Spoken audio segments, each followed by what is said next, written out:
Hi all. So today we are going to see how to make a trend line. So again we are using the same data set, order date, region, representatives, item, the number of units sold of that item and per unit price.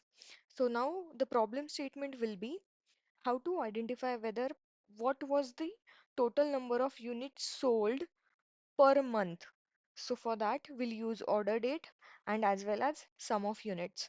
So we'll go to now sheet 1, and as we want the trend line between the orders, that is the units, and the month, so we'll take number of units and order date do parameters.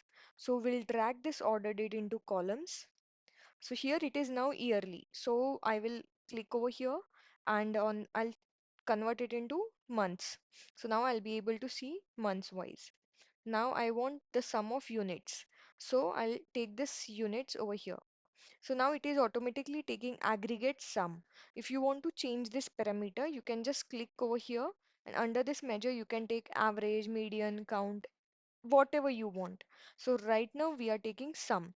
So we'll take as it is. So now this is the trend line. If let's say it was previously bar chart, we can convert it into by clicking over here the continuous trend lines, like continuous lines basically.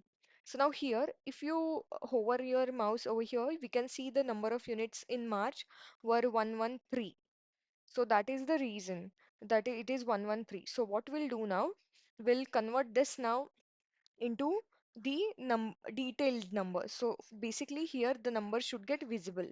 So what we'll do now, this parameter, that is sum of units, will keep under label so that it will get labeled under that each dot. So now we are able to see on January it is 191, February it is 154, and it goes onwards.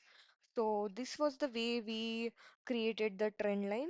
We can change the color of it by using this colors tab, and we can make it any color. So that is one of the way to format it. So this was all about the trend lines. Thank you so much, and please do share, like and subscribe to this channel.